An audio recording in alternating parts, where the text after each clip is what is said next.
We're going to survey 3 types of challahs, which are 6 because it's 3 times 2. So the regular challah that we normally have, we have 2. So let's talk about the normal challahs.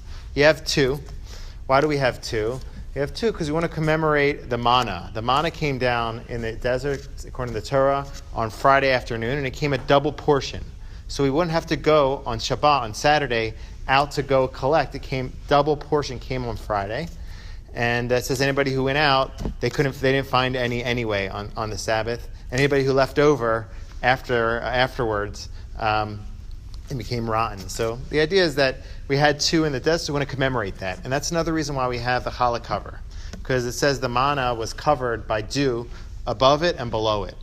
That's why people are really careful with the challah cover. One of the reasons. There's halachic reasons too, but and you have the tablecloth underneath, you have the challah cover on top, and then it's kind of like you have the two loaves. It's like the manna, and you're reenacting that, and it's to touch on the concepts of faith in God and our connection to God in the desert. So that's kind of the basics behind the regular challahs. And why are they braided? Why are they braided? So it could just be because that's how they made challahs in those areas, because there were a lot of braided challahs. I saw some research on that. But another reason is that oftentimes they would bake these challahs in a meaty oven. And they wanted this braiding was kind of in order to help us remember that we shouldn't eat the bread with any milk product. So if you cook in a parv oven, so you can eat it with meat or milk. But in order to make kind of like a sign, so they would braid them so that you would know, oh, this is the challah that I cooked in a meaty oven. I can only eat this with meat on Shabbat. So it could be that that's another reason for it. And some symbolism that people discuss is that you have these 2 pieces that come together and they're braided. It's kind of idea of unity. But I think that's a much later explanation. That's kind of, yeah. How many braids?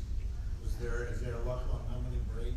No, the braids aren't halach at all. It's just custom. So if you have a pita, which I usually do because I don't eat eggs, so I usually have a pita. It looks much more boring and actually tastes much more boring too. So, but you can use that also as long as you have 2. Okay, but the braids are kind of like a custom, and it could be connected to what I explained before, and now it's kind of people do it, so that's what we do. The braids are 6 from the old country. Mm-hmm. And that follows a baker from the Yeah, so I read something, it could be like there's 6 and 6, and then you have 12, which corresponds to the 12 loaves in the temple, could be. So I saw something like that. Okay, so now, I don't know if anybody knows, and seen this form of a challah. Ever seen this form? I'll show you. You still can't see it. Can anybody see it over here? It looks like a key. Yeah, ever seen a challah in this shape? It looks like a key. You have. So it's called the Shlissel, a key challah. And this is actually, people eat this the Shabbat after Passover is done. And people, if you're on Facebook around that time period and you have like Orthodox friends, you'll see they start posting pictures of these key challahs. Like, I'm making my Shlissel challah. And so the question is, what's this all about? And some people actually bake a key into the challah, to be careful not to bite into that part. But the idea is that around that time period, the manna stopped falling.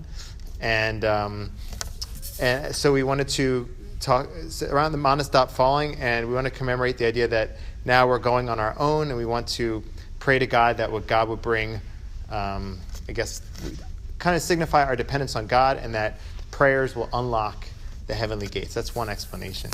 Another explanation that's brought for that is that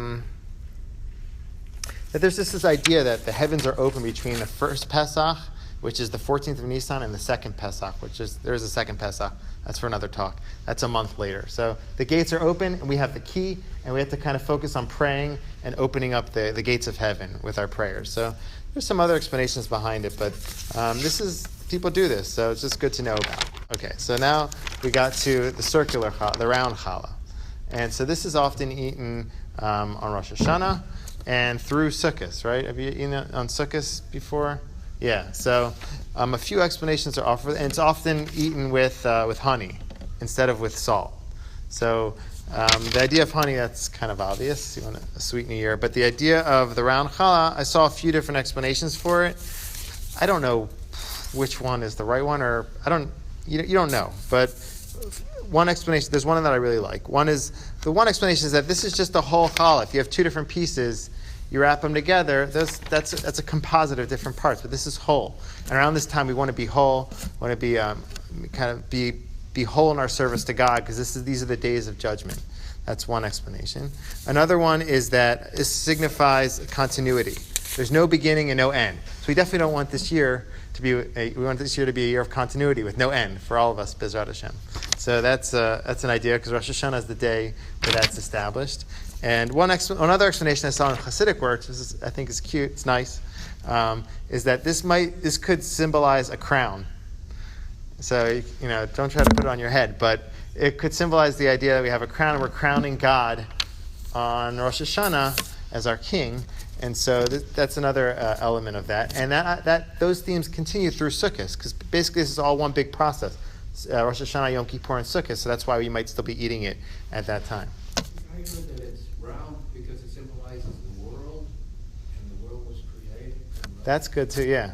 That's a good one. I didn't see that, but that makes a lot of sense. The world was created around this time, 25th of Elul, or around this time, and so it could symbolize the earth too. That's good. So I thought maybe just if you wanted these three reasons they might be interconnected, because on Rosh Hashanah we come to God, we crown God as our King, and through that really you get to be whole, and you also hopefully you have continuity the next year. So that's my blessing, that we should be able to do that and see those blessings in our lives for the upcoming year. Thanks.